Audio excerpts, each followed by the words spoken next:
నమస్తే. ఎలా ఉన్నారు అందరూ? ఇవాళ అయితే పనస పొట్టు కూర ఫస్ట్ టైం ట్రై చేశాననమాట. మామూలుగా అయితే మన విస్మయ్ ఫుడ్ వంశీ గారి రెసిపీలే అన్నీ. కానీ ఇవాళ మాత్రం రమారవి గారి రెసిపీ అన్నమాట.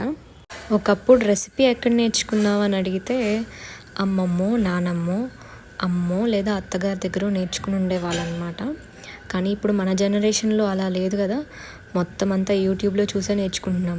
నాకైతే విస్మయ్ ఫుడ్ వంశీ గారి రెసిపీలే చాలా ఇష్టం. అలా 2 minutes ఎంత పెద్ద రెసిపీనైనా ఈజీగా చూపించేస్తారు. సో అండ్ చాలా ఫాస్ట్గా కొలతలు కూడా పర్ఫెక్ట్గా చెప్తారు కదా. యాక్చువల్గా చేత్తో కట్ చేస్తున్నాను కూర్చొని. ఫుడ్ ప్రాసెసర్ ఉందనే విషయమే మర్చిపోయాను. ఇంకా ఫుడ్ ప్రాసెసర్లో వేసి చాప్ చేశాను. చాపర్ బ్లేడ్కి కొంచెం ఆయిల్ రాసాను.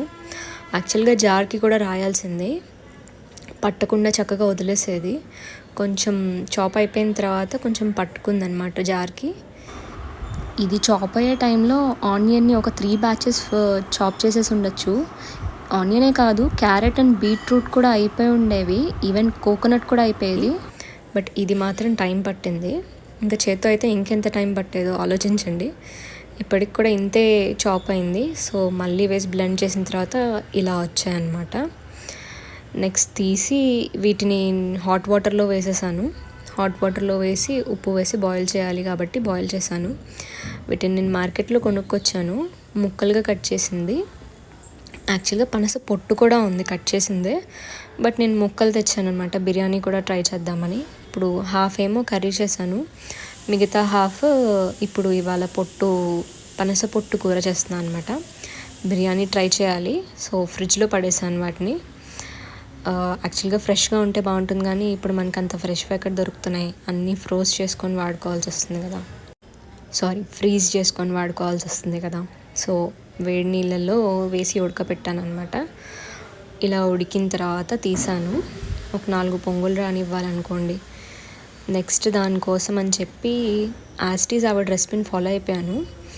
ఒక్క ఆవపిండే కొంచెం ఫెయిల్ అయింది, వాటర్ ఎక్కువ వేసాను నేను ఆవపిండిలో.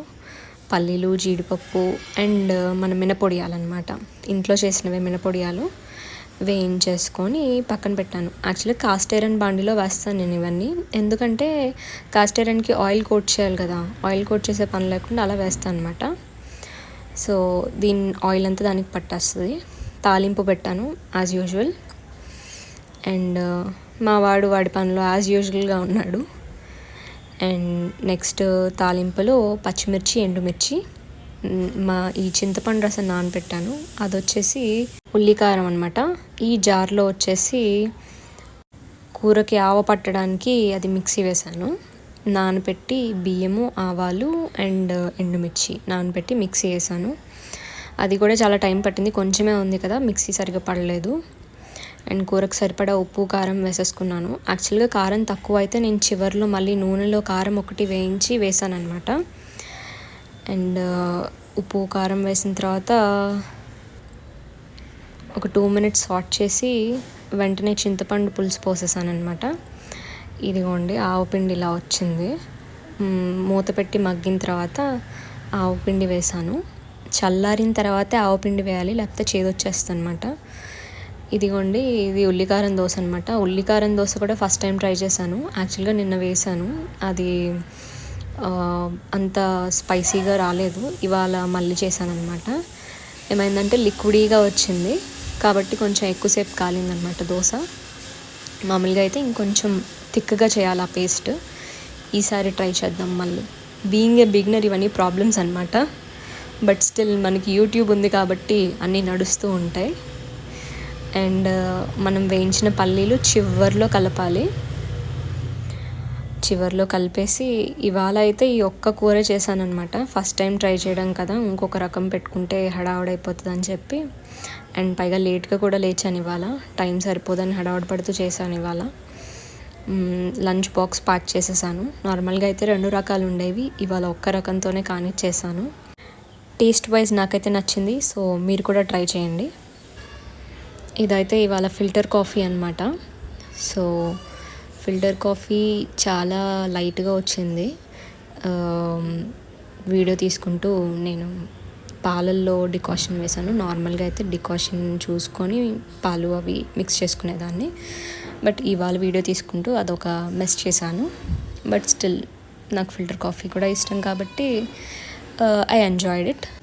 వీడియో నచ్చినట్లయితే లైక్ చేసి, షేర్ చేసి, సబ్స్క్రైబ్ చేయండి. అండ్ బీయింగ్ ఏ బిగినర్, మీ కష్టాలు కూడా కమెంట్ సెక్షన్లో షేర్ చేసుకోండి. ఇంతకీ వీటన్నిటి మధ్యలో మీకు రెసిపీ సరిగ్గా అర్థమై ఉండదు కదా. సో నేనైతే పనస ముక్కలు తెచ్చాను కాబట్టి ఫైన్గా చాప్ చేసుకున్నాను. పనస పొట్టుని హాట్ వాటర్లో వేసి కొంచెం ఉప్పుతో సహా బాయిల్ చేయాలి. బాయిల్ చేసిన తర్వాత పల్లీలు, జీడిపప్పు అండ్ మినపొడియాలు సపరేట్గా ఫ్రై చేసి పక్కన పెట్టుకోండి. అలాగే తాలింపు పెట్టుకోండి, యాజ్ యూజువల్ పులిహార తాలింపులాగా.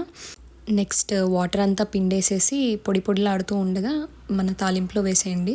తాలింపులో వేసి ఉప్పు, కారం వేసి వెంటనే చింతపండు రసం పోసి మూత పెట్టి మగ్గనివ్వండి. అంతా అయిపోయిన తర్వాత చివరిలో ఈ పల్లీలు, జీడిపప్పు వేసాం కదా, అవి కూడా వేసి కలిపేసుకోండి. చల్లారిన తర్వాత ఆవపిండి వేసి కలపండి. సో డన్ అనమాట మన కూర. అండ్ క్వాంటిటీస్ అవి నేను సుమారుగా వేసుకున్నాను. రెసిపీ చూసానని చెప్పా కదా రమారవి గారిది. సో మీకు కావాలంటే మళ్ళీ ఆవిడ రెసిపీ ఒకసారి చెక్ చేయండి. ఫస్ట్ టైమే చేసినప్పటికీ బాగా కుదిరిందనమాట. నాకైతే చాలా హ్యాపీగా అనిపించింది. ఎప్పుడు తింటమే కానీ చేయడం ఇదే కదా. సబ్స్క్రైబ్ చేసుకోండి. బాయ్.